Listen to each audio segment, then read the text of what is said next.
And this increased level of demand actually increases inflationary pressures.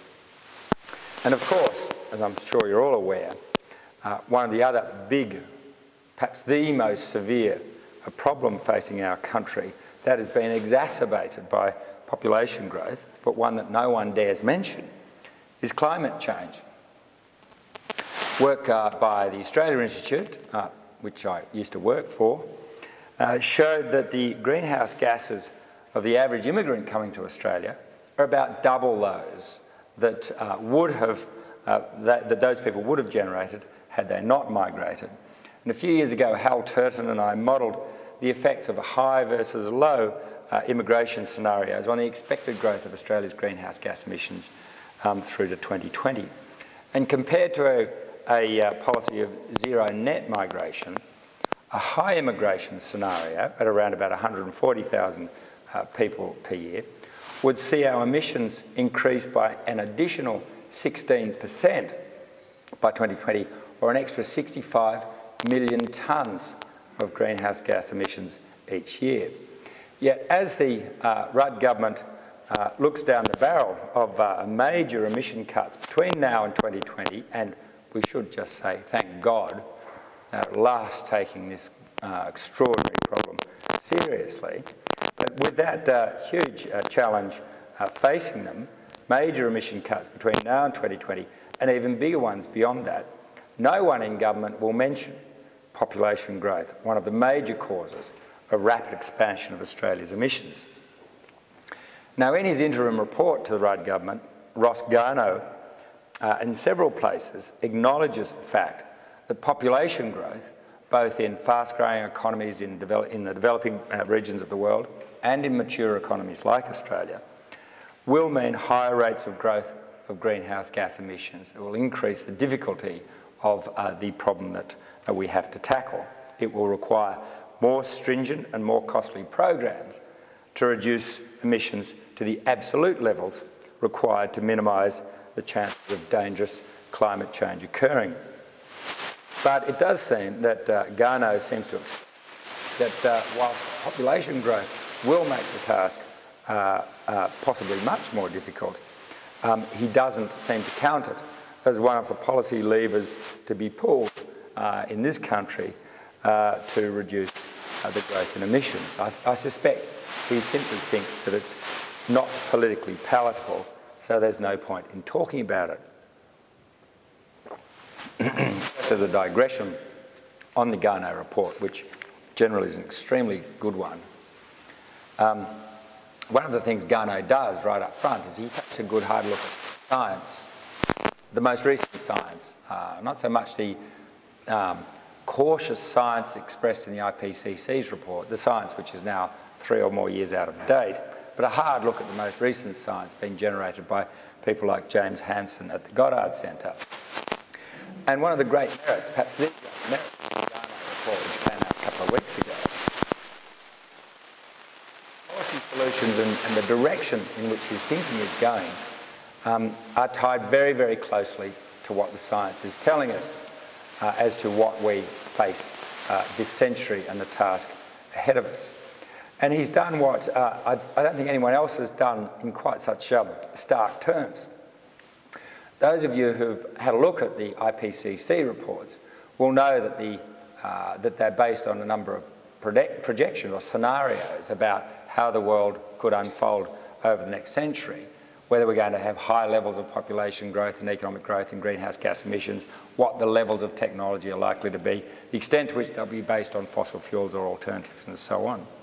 And in the IPCC, you know, whenever you read in the newspapers, you read the projections that the IPCC puts for anticipated global warming. The very highest projections, the most extreme scenarios, the ones which the Australian newspaper never ceases to want to ridicule as the mad alarmist prognostications of crazed greenies. This scenario, which previously in the third assessment report suggested a possible increase in global temperature of 6 degrees, which is since the margin of error has been narrowed, and the latest IPCC report they suggest be 4.5 degrees of average global warming. This scenario, it's called A1F1, Garnaut makes the extremely important and extremely frightening point that if you look at the growth in greenhouse gas emissions around the world over the last several years, they in fact are higher. They are higher than the most extreme projections of the IPCC. Now the A1F1 scenario looks like if we get that, we're going to be lucky if we do nothing about it in the next few years. And of course, much of this extraordinary growth in emissions over the last decade is driven by the astonishing economic growth of particularly China and India, but some other countries as well. And Garnaut says this problem is urgent and serious. We must act very, very soon. And he says that the trajectory we're on now is expected to result in warming of 3 or 4 degrees and possibly more. And he also reports that the best estimates from scientists who study these things are that the Greenland ice sheet will melt somewhere between a global average warming of 1 to 3 degrees. So he's saying that the trajectory we're now on, which is higher than 3 degrees, more like 4.5, will melt the Greenland ice sheet, and that would mean a rise in global sea levels of 7 metres. Garnaut is calling for radical action, well beyond what's being talked about now. And he also has endorsed, in effect, the calls for the contraction and convergence approach to tackling the problem. That is the allocation through international agreement of equal per capita rights to greenhouse gas emissions, so that if we in Australia in 20 years' time wanted to emit more than we were allocated, we'd have to go to a Bangladeshi farmer and buy the rights to do so. Well, it's strange that our population growth should be excluded from the discussion of environmental policy and housing affordability, because certainly in other policy debates in Australia, population growth is right at the centre of the whole debate, such as the ageing of the population debate. There, of course, everyone, particularly Mr Costello, now lamenting the treasure of Australia, was very happy to seize on population growth as the answer to our problems, but not the cause of them. So it seems that the population lever can be pulled, but only in one direction.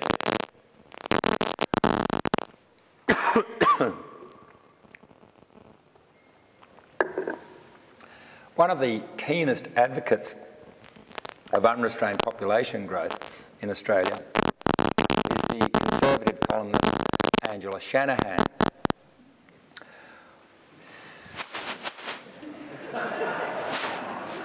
Who said that? One of her favourite targets is what she calls, quote, the most discredited movement in modern times, the zero population growth movement. These fanatics, she writes, have fostered the persistent delusion that overpopulation is a problem. And many people still believe it, she says. But this is not just her opinion. She's got some facts to prove it. Shanahan refers to studies that show that, quote, the large family living on a suburban block is the most efficient consumer of energy.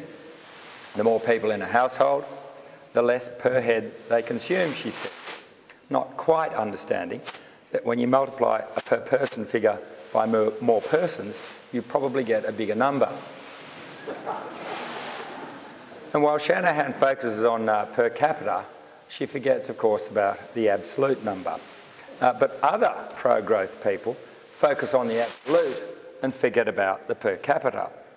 So they claim that higher immigration is good because it makes the economy bigger, seemingly blind to the fact that our standard of living improves only if higher immigration or population growth more generally leads to higher per capita income.